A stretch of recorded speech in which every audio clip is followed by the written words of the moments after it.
They say the worst thing you can do to a mother is take her child. There's something worse. It's when your child looks at you like you're the enemy and you don't find out why until it's almost too late. My name is Kathy Bell.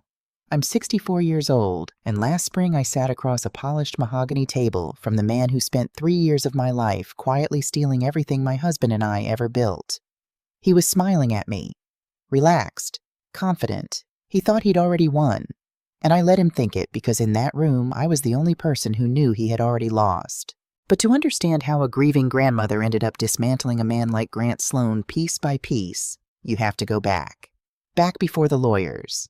Before the federal agents. Before I learned that the biggest betrayal of my life was not the one everybody saw. You have to go back to a Saturday in October to a wedding at Willowmere Estate that cost me $150,000. My money, from my accounts, for my only granddaughter. I spent that whole morning getting ready. I pressed my good church dress.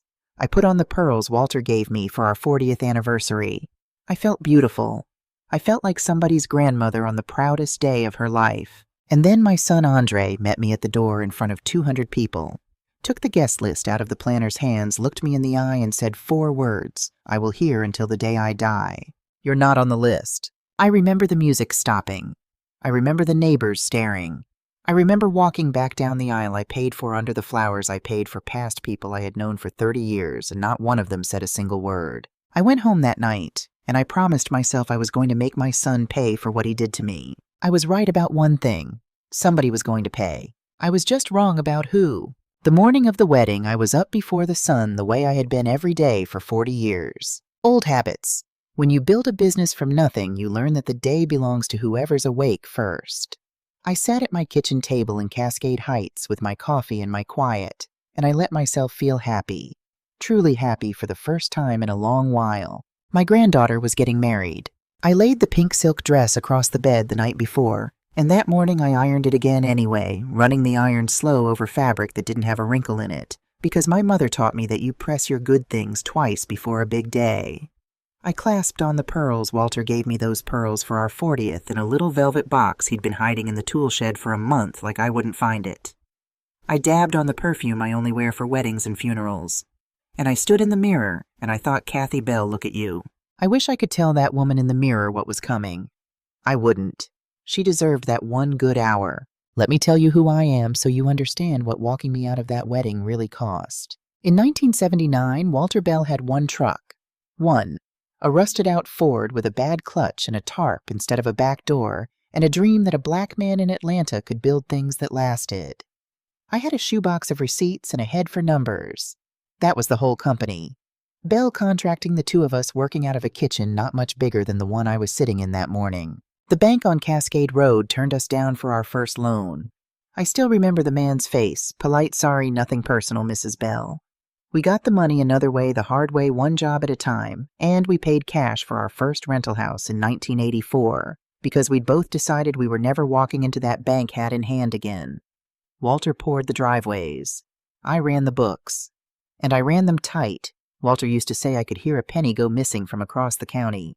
40 years, 14 rental houses, 3 commercial buildings downtown that Walter was prouder of than anything because he remembered when they wouldn't rent us an office on that same street. By the time he passed, we weren't the couple the bank turned away anymore. We were the ones the bank called sir and ma'am. And there was one thing Walter said so many times it became a joke between us. Whenever a slick salesman came around insurance investments, some fella in a nice suit with an easy answer, Walter would wait till they left, then look at me over his glasses and say the same few words. Don't ever trust a smile, Kath. Trust the numbers. He died 3 years ago this past March. A heart attack in the truck doing a walkthrough on a job site. 69 years old and still climbing ladders he had no business climbing.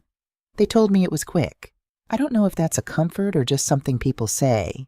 I have been lonely every single day since. That's the part nobody warns you about. The house gets quiet, and the quiet has a weight to it, and you start reaching for the people you have left a little too hard because you're so afraid of losing anybody else. Remember that. It matters more than anything else in this story. The one thing that filled the house back up was Nia, my granddaughter, Andre's girl. When she was little, she'd stand on a kitchen chair beside me in an apron down to her ankles, and I'd teach her to make sweet potato pie, Walter's favorite the real way with the nutmeg you grate yourself.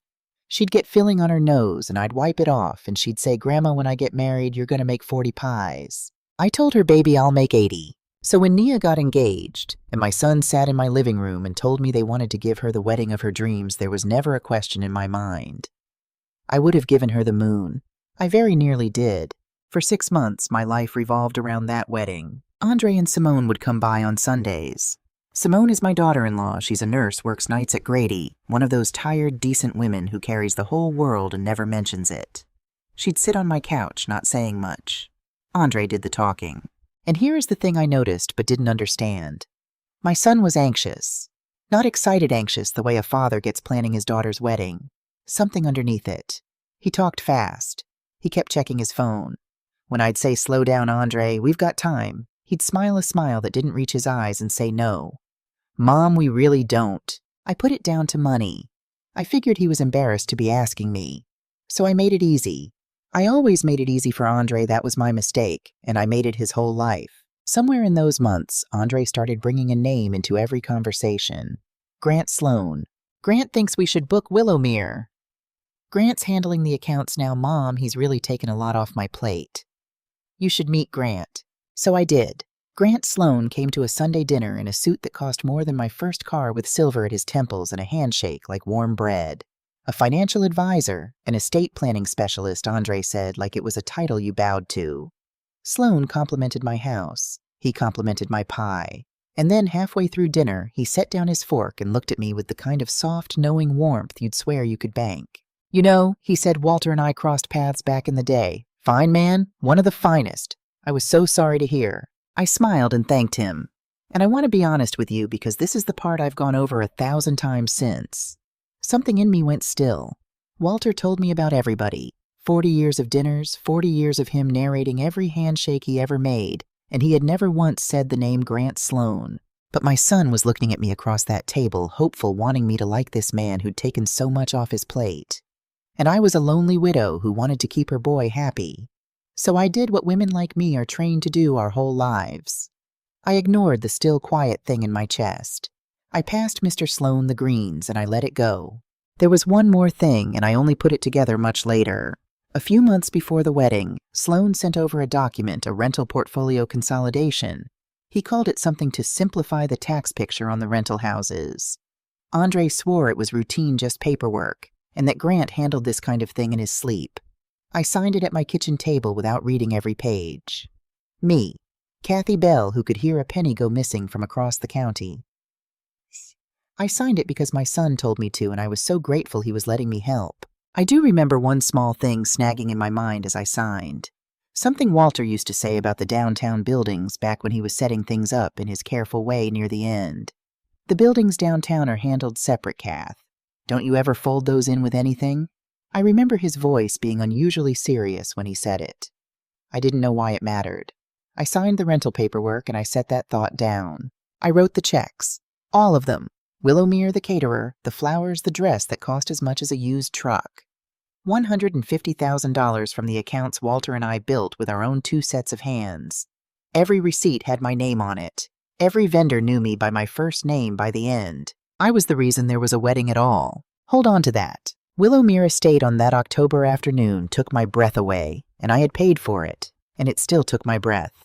White floral arches, little lights strung through the oak trees, a string quartet playing something soft as the sun went gold over the lawn. 200 people in their finest, laughing, holding flutes of champagne, family church folks, old neighbors' faces I'd known since before Andre could walk. They saw me coming up the path in my pink silk and my pearls, and they smiled and reached for my hands. "Kathy, you look beautiful." Kathy, isn't this something? It was something. I built it. I walked toward that gate feeling like the proudest woman in the state of Georgia. Andre was near the entrance in a tailored charcoal suit greeting guests. And when he saw me, my son's face did something I had never seen it do before. It went white.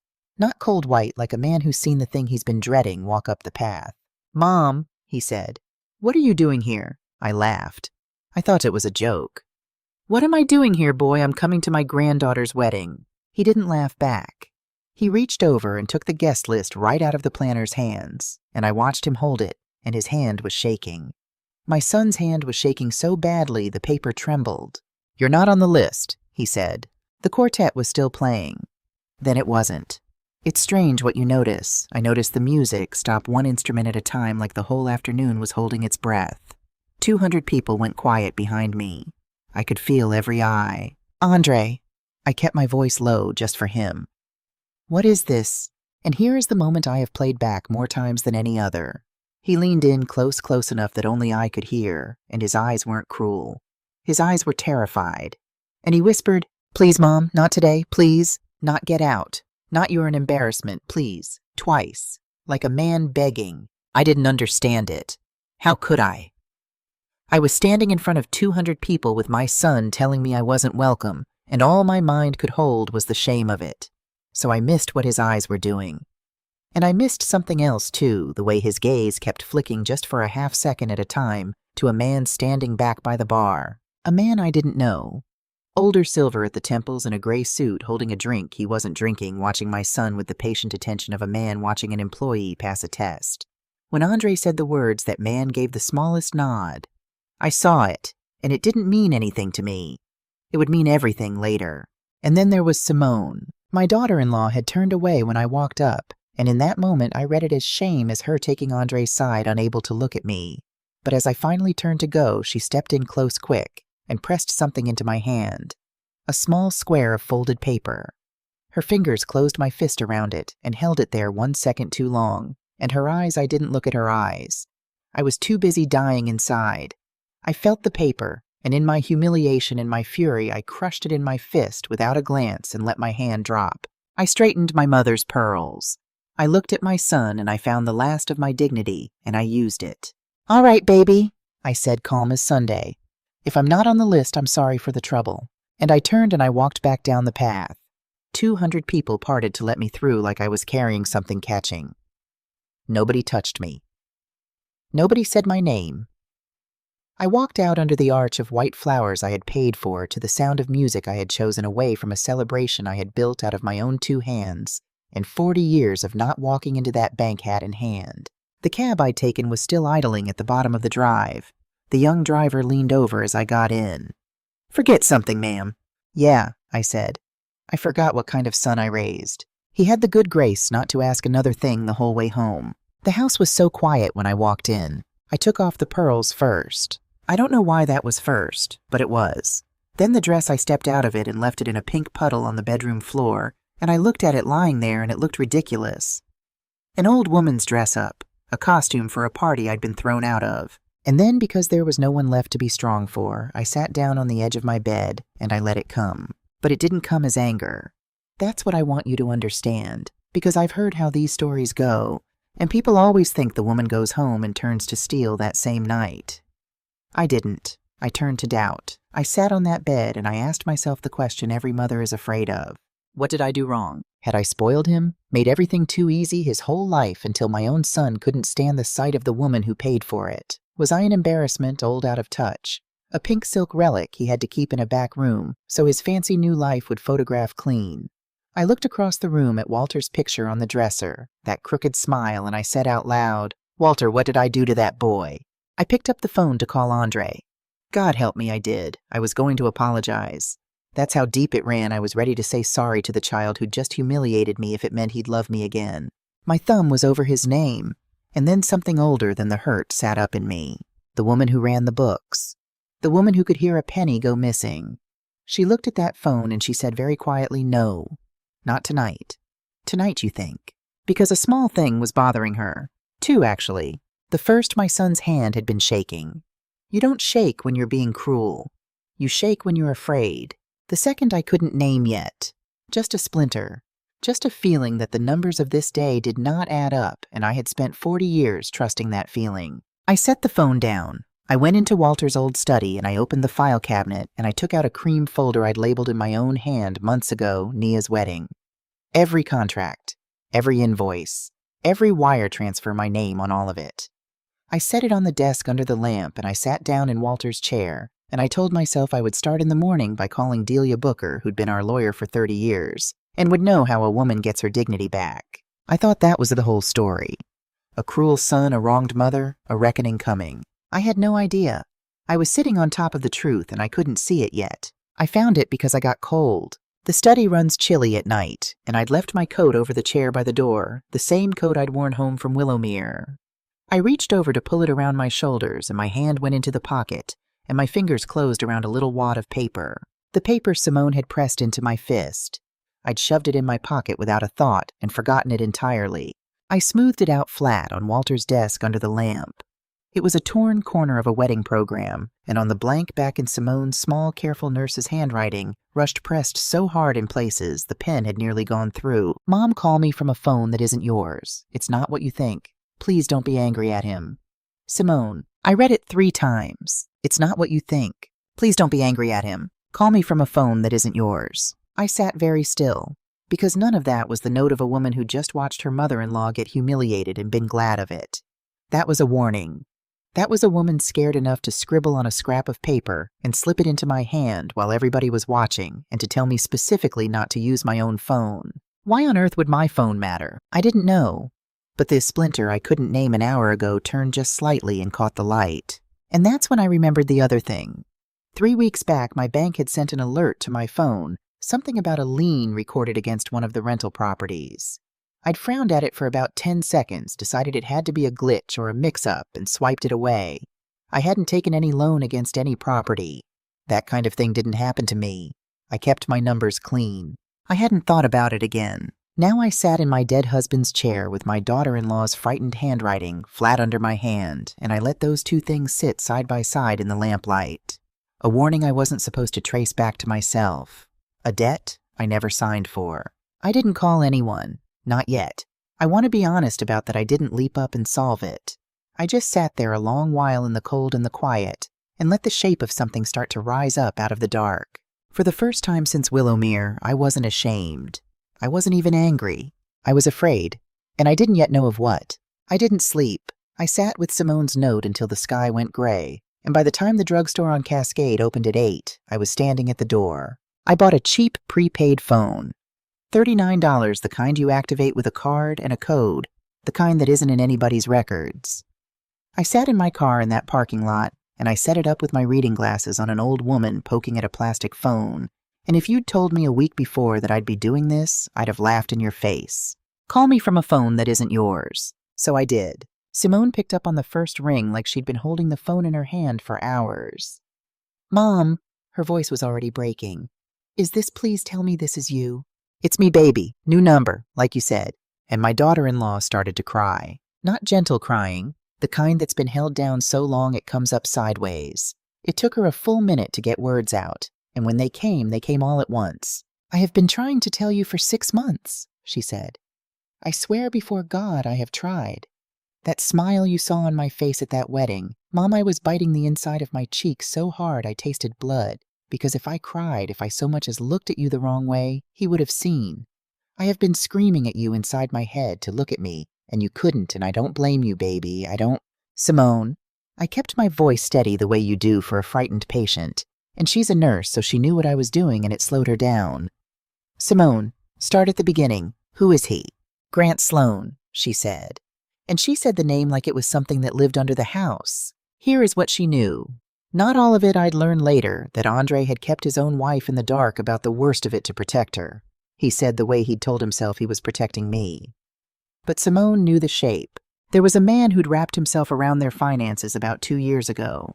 Andre couldn't move without him. Andre had gotten quiet and gray and thin, snapping at the kids up at 3 a.m. at the kitchen table with his head in his hands. Whenever she asked, he'd say it was work. It was fine, don't worry about it, Simone. And this man Sloan was always around at dinners on the phone, dropping by unannounced, and the way Andre went stiff whenever Sloan was in the room told her more than anything her husband would say. The wedding, I said. Andre putting me out at that door. Tell me that was his idea. Tell me my son thought that up himself. No, she said it fast and hard. No, Mom, absolutely not. He was sick over it. He didn't sleep for a week before. I heard him in the bathroom the night before the wedding, and I thought he was throwing up, and he was throwing up over having to do it. I don't know why he had to do it. He wouldn't tell me.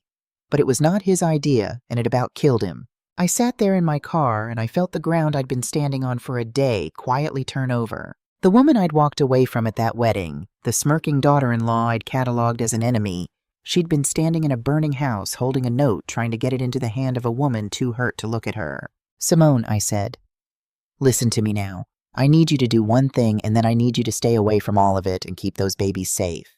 Don't go looking. Don't ask Andre. Let me do the looking." "What are you going to do?" "What I do best," I told her. "I'm going to go read the numbers." Here is the thing nobody in this story understood about me, and it's the same thing that man in the gray suit got wrong, and it's the thing that cost him everything. I ran the books for Bell Contracting for 40 years. You do not do that job for 40 years and lose the eye for it. You can take the woman off the ledgers, but the ledgers stay in the woman. So I went home and I spread every statement I owned across Walter's desk, and I put on my glasses and I went to work the way I hadn't in 3 years. It took me 2 days. The consolidation document, the routine paperwork I'd signed at my own kitchen table, had moved all 14 rental houses into an LLC, and the LLC was managed by an entity that traced back 3 shells deep to Grant Sloan's firm, Sloan Capital. I kept reading. There were liens against the rentals, loans I never took in amounts that made my hand go cold. The rent's 30-some years of steady rent from good tenants I knew by name were being routed to an account I'd never seen. There were management fees. There were renovation contracts for work that was never done paid to companies that existed only on paper. Every month money went out of my life and into the dark dressed up in the language of business so that a person who trusted would nod and sign. I sat back and I did the arithmetic the way I'd done it 10,000 times, and the number I landed on was $4 million. $4 million. Gone. Over roughly 2 years, which meant it started about a year after I buried Walter. About the time a smiling man told me he'd known my husband. And then I noticed the thing that saved my life. The 3 commercial buildings downtown, the ones Walter loved most, the ones on the street that wouldn't rent us an office once they weren't in the LLC. No liens, no loans, no fees. Not a fingerprint on them. I stared at that. My first thought was that Sloan simply hadn't gotten to them yet, that they were next the big fish he was saving for last. That thought made me sick. But something underneath it whispered a different word, and the word was Walter's from a long time ago in that unusually serious voice. "The buildings downtown are handled separate, Kath. Don't you ever fold those in with anything." I didn't understand it yet, but I filed it the way I file everything. Then I called Delia Booker. Delia has been our lawyer for 30 years. She knew Walter. She was at his funeral in the front row. When I laid it out for her across her office desk the next morning, I watched a woman who has seen everything go pale. "Kathy," she said quietly, "this isn't a bad advisor. This is a scheme. This is designed. Somebody built this." And then she asked the question I'd been circling for 2 days and couldn't make myself land on. "Kathy, Andre's signature is on some of this. Baby, is your son a victim here, or is he in on it?" I didn't answer her, because I didn't know. And not knowing was the worst thing I had ever felt. I had to find out who the man was. Delia and I started pulling on the thread of Grant Sloan, and the first thing that came apart in my hands was the one thing that had gone still in me at that dinner table. Walter and I crossed paths back in the day. We couldn't find a single place their paths had crossed. Not one shared job, not one shared client, not one shared year. Walter kept records like scripture. I have 40 years of them in that study, and the name Grant Sloan appears in none of it. The man had walked into my dining room and used my dead husband as a key, and the key was cut from nothing. I kept pulling, and a picture came up out of the dark, and it was a picture of a hunter. Sloan appeared in my son's life about 2 years ago. I went back and worked out exactly when, and when I did, my stomach turned over. It was the lowest stretch of Andre's whole life. His father was a year dead. He'd been handed a company and a name and a legacy he was terrified he couldn't carry. He was a boy who'd spent 40 years sure he'd never be half the man Walter was suddenly told the whole thing was his to hold. And that is exactly when the smiling man arrived with the easy answers, offering to carry it. I understood then with a cold clarity that Grant Sloan had not stumbled into my family. He had chosen us. He had studied us. He had found the crack, a grieving son, a fortune in real estate, a widow off in her sorrow, and he had walked in through it like it was a door left open. But there was still one thing I could not make the numbers explain. The wedding. If this man wanted money, quiet was his friend. So why the spectacle? Why humiliate me in front of 200 people? Why make my son do the one thing that might wake me up? I couldn't get it from the paper, so I had to get it from Andre. Simone set it up. She told Andre I was sick, that I was asking for him, that he should come alone. She knew if she said the real reason he'd never come, or worse, he'd tell Sloan.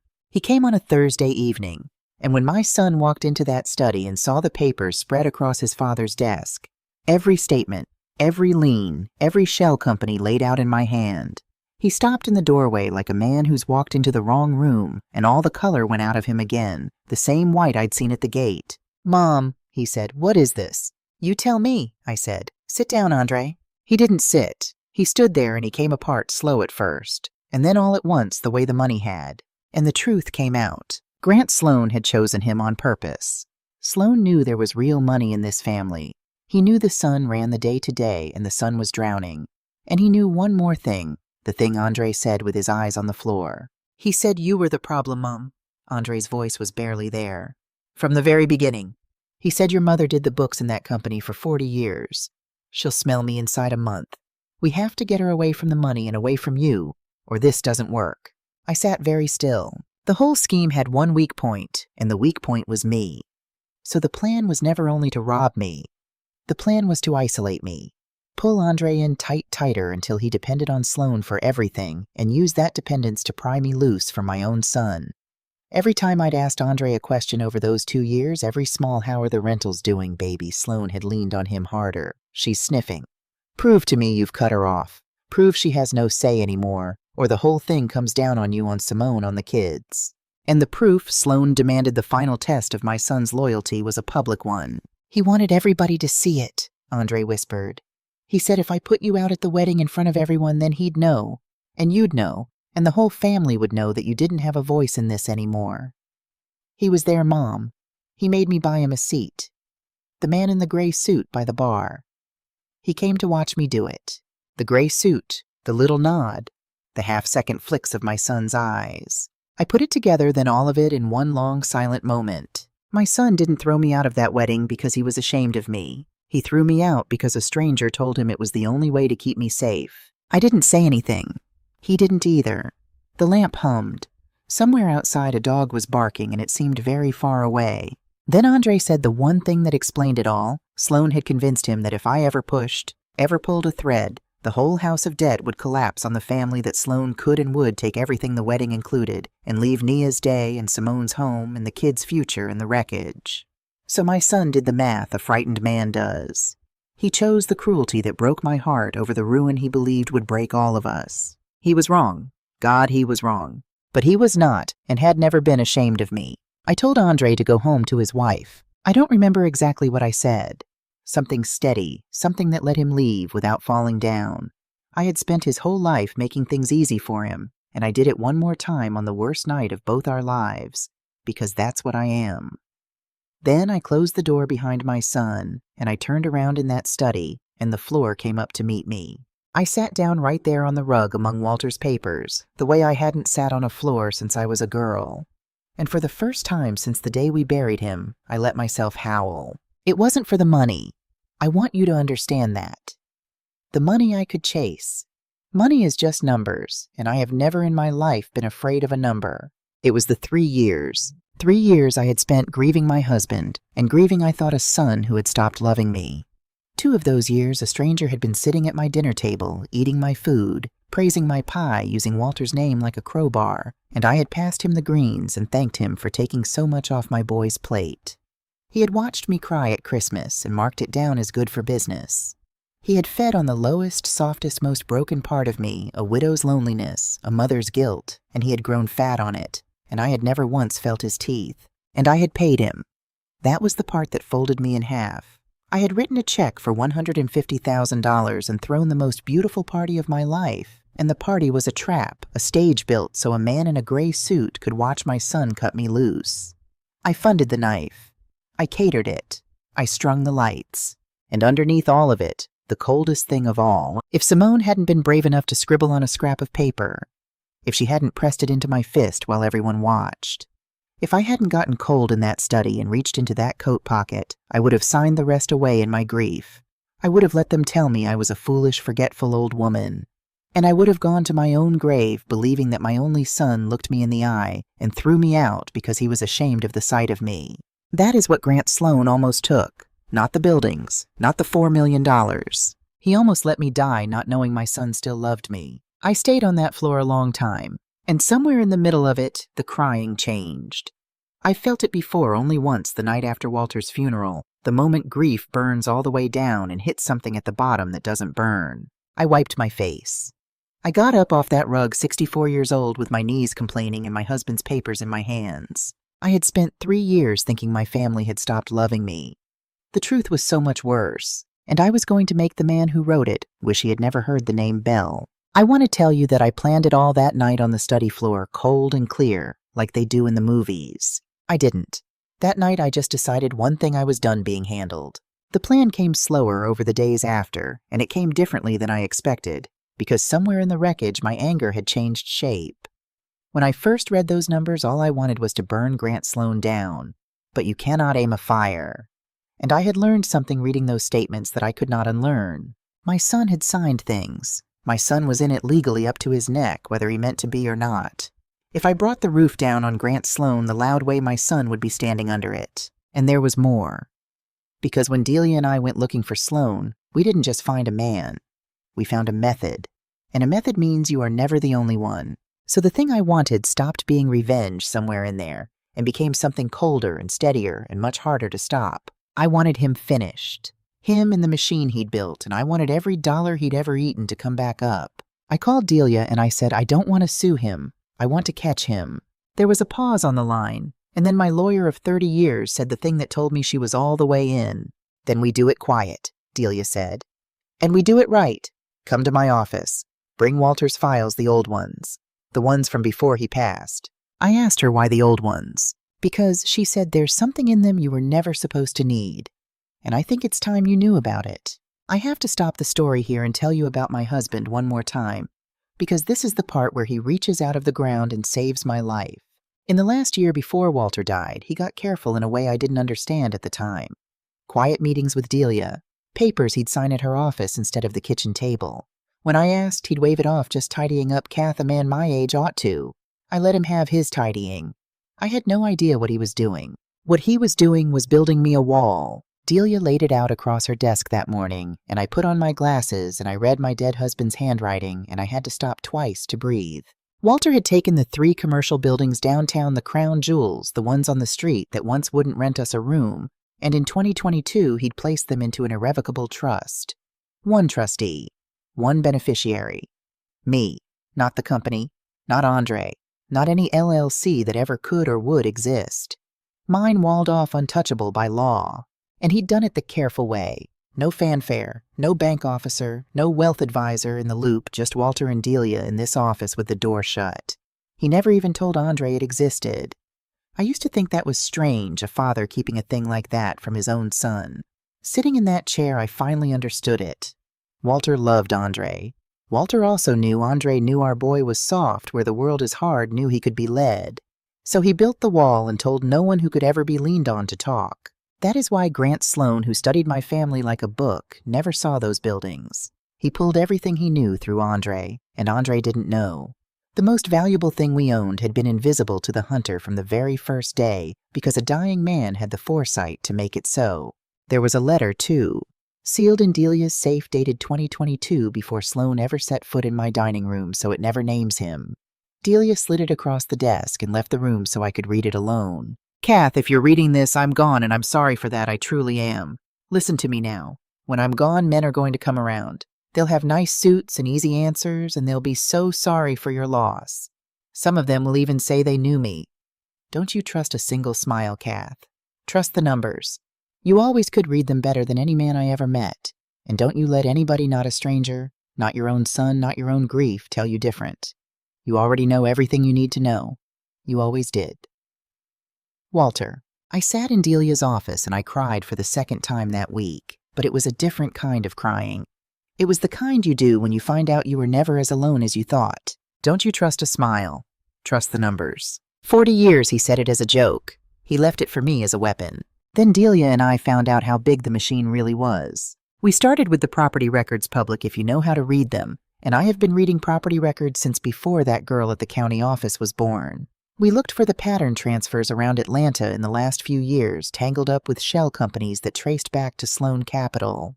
And the pattern came up out of the paper like faces surfacing in dark water. Ruth Danvers, 71, Widow. Lost the house she and her husband paid off over 30 years, signed it away to a consolidation she was told was routine. Loretta Pruitt, 68. Widow. Lost the building that held her late husband's auto shop, the one he ran for 40 years, the one their whole family was named on that street for. Same story, every time. A grieving black woman, a fortune built by hand over a lifetime, and a smiling man who arrived just after the funeral to say gently, "You know I knew your husband. He hunted us on purpose." Women who'd built something out of nothing in a world that fought us the whole way, and then buried the man who built it beside us, and were sitting alone in a too quiet house, reaching too hard for whoever was left. He knew exactly which door in us was standing open. It was the same door in all of us. And he walked through it over and over and called it business. I went to see Ruth Danvers myself.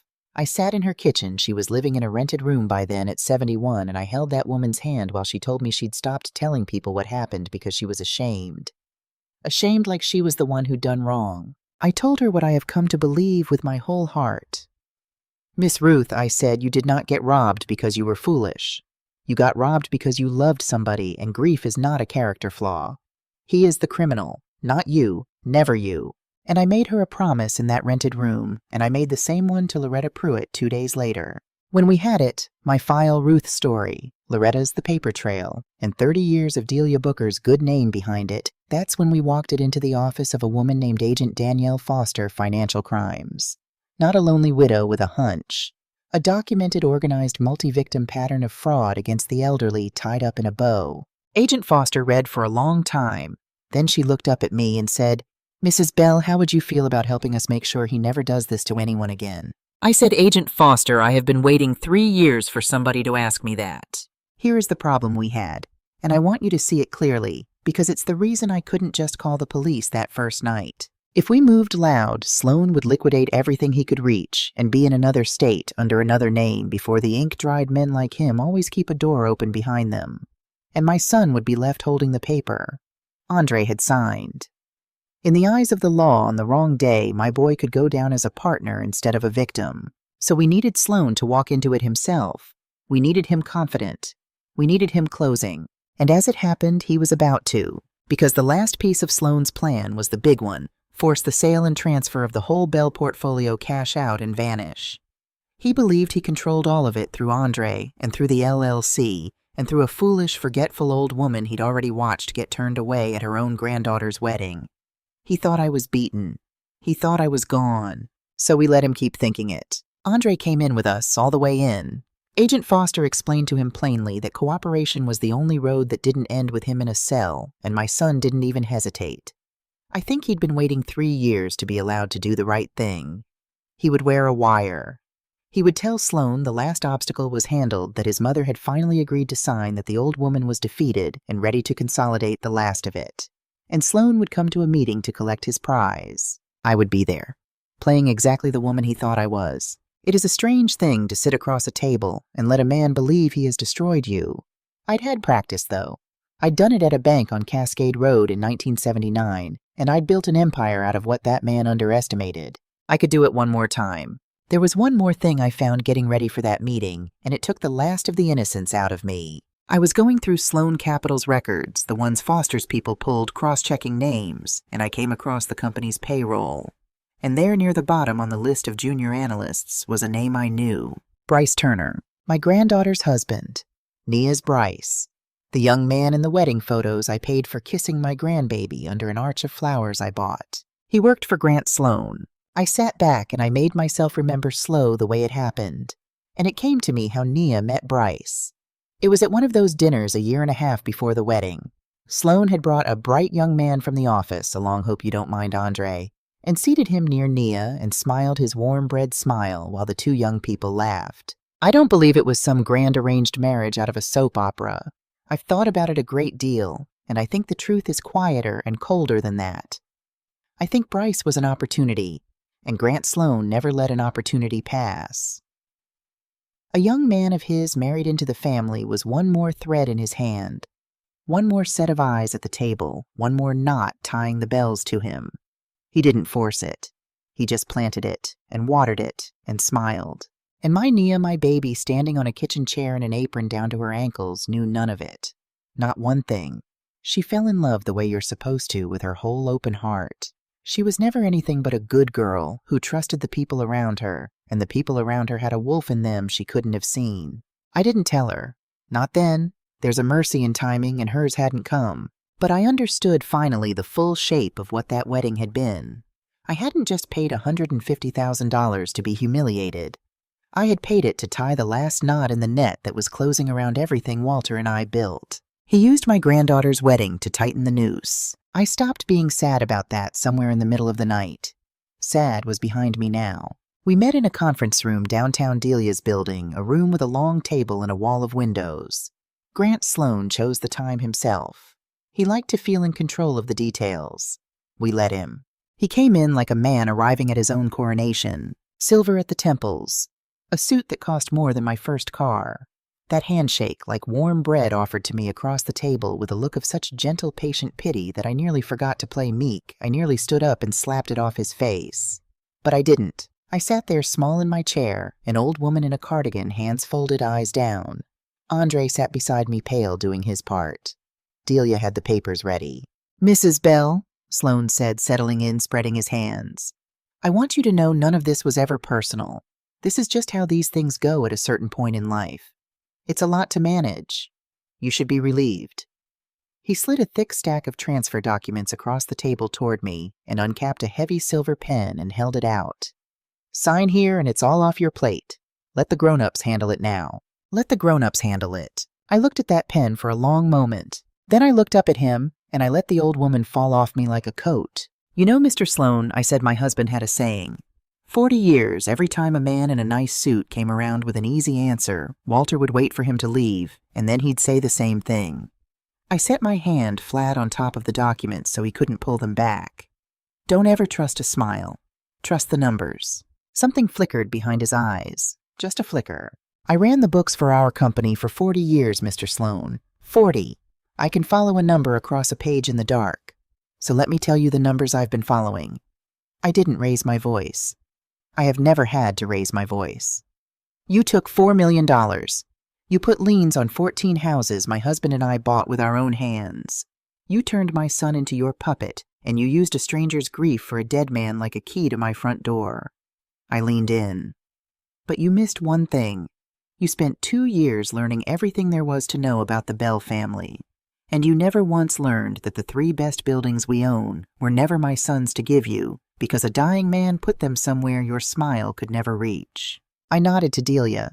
She slid the trust documents across the table, and I watched Grant Sloan read them, and I watched the color go out of his face, the exact white I'd seen on my son at that wedding gate.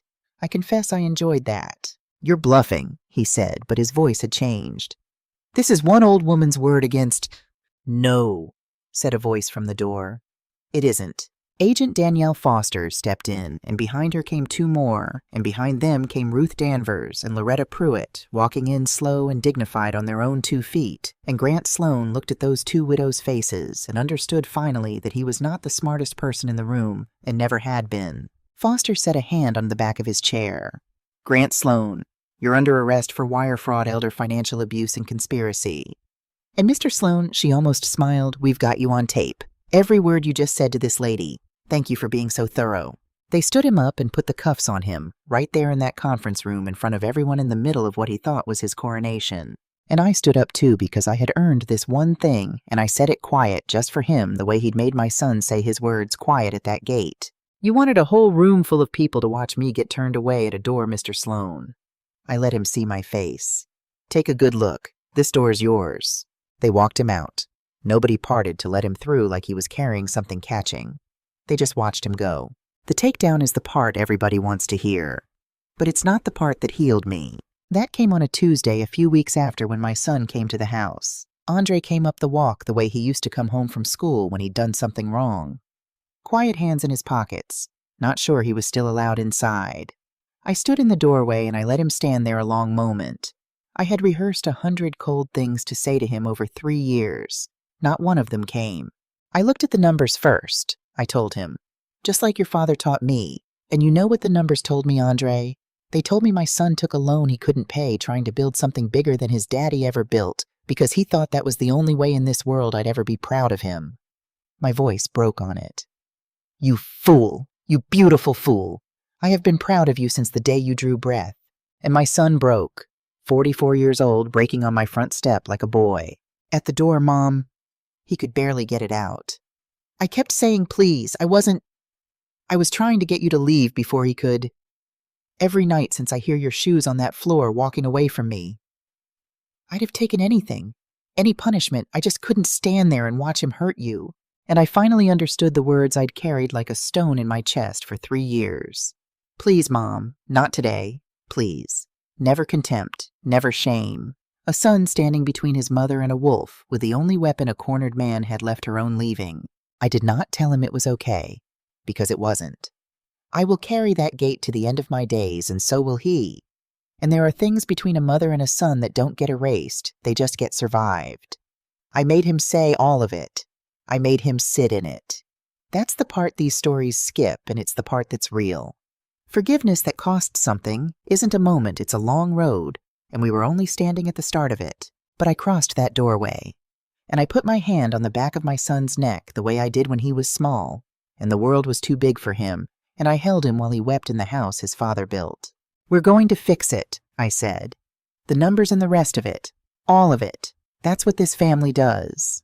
Nia came home 2 weeks later. Bryce had gone quiet the moment the money did, and then he'd gone entirely the way that kind always goes once the account's dry. My granddaughter stood on my porch thinner, no ring, no shine. Just a heartbroken girl in the doorway where a bride's grandmother should have been standing at a wedding. I didn't say a word about any of it. Not the payroll, not the wolf, not the wedding. Her mercy had come, and mercy is knowing when a person needs the truth and when they just need their grandmother. I took her into the kitchen. I tied an apron on her, one that no longer went down to her ankles. And I got out the nutmeg, the real kind you grate yourself. And I taught my granddaughter to make sweet potato pie all over again, Walter's favorite, the way I taught her when she was 6. We didn't talk much. We didn't need to. Some things you say with flour on your hands. I'll tell you how it landed, because I don't believe in the kind of ending where everything's perfect, and I don't think you'd believe me either. Grant Sloan went to prison. Not for as long as I'd like. These things never are, but long and loud and on a record that will follow him into every room he ever tries to charm his way into again. Ruth Danvers and Loretta Pruitt stood up in that courtroom and told what he did to them out loud, unashamed at last, and I have never in my life been prouder to sit in a gallery. We got the buildings, the crown jewels were never his to take. Walter saw to that. Of the $4 million we clawed back a good piece, though not all. Some money, once a man like that eats it, simply doesn't come back up, and I made my peace with that. Money was only ever numbers. Andre didn't walk away clean, and I didn't want him to. He cooperated fully, which mattered, and the court weighed it, and he'll spend a long stretch on probation, and a longer one paying back what he can. He actually works with his hands in his father's trade, and every month the payment goes toward what was lost. And I don't stop him, and I don't make it easy. Making it easy is how I got here. He's earning his way back to himself slow, and that's the only way it's worth anything. And I did one more thing. I took a piece of what we recovered and I started something, and I named it the Walter Bell Fund. It's for women like Ruth, like Loretta, like the woman I nearly became, widows, mostly older folks who built something and then buried the person they built it with and found a wolf at the door before the grief had even lifted. We help them read the numbers. We help them keep what's theirs. We help them not feel ashamed. Because I've learned that a smiling stranger can steal your money in an afternoon. But the thing they really come for is slower and quieter. They come for the part of you that's lonely, and the part that feels guilty, and the part that just wants to be loved by whoever's left. And an old woman with a little money and a good pair of glasses can stand at that door now where nobody stood for me. People ask me sometimes if I forgive my son. It's the wrong question, and I understand why they ask it, but it's wrong. Forgiveness makes it sound like there's a door you walk through once and it's behind you. There isn't. There's a table and you sit down at it every day and you do the work, and some days it's lighter, and some days that gate at Willowmere is as fresh as October. Love and betrayal, I've learned, are not always two different stories. Sometimes they're the same story told by two people who are both trying in the dark not to lose each other and failing terribly and finding their way back anyway. I sat in my kitchen last Sunday with Andre pouring the coffee, and Simone folding laundry she wouldn't let me touch, and Nia grating nutmeg with flour on her hands. And I thought about the woman in the mirror that October morning in her pink silk, and her mother's pearls, feeling beautiful, about to have the worst day of her life. I wouldn't warn her even now. She had to walk through that door to find this table. My son told me I wasn't on the list. He was right. I was never on anybody's list because I was the one holding the pen. I had just let myself forget it for a while in my grief. I don't forget anymore.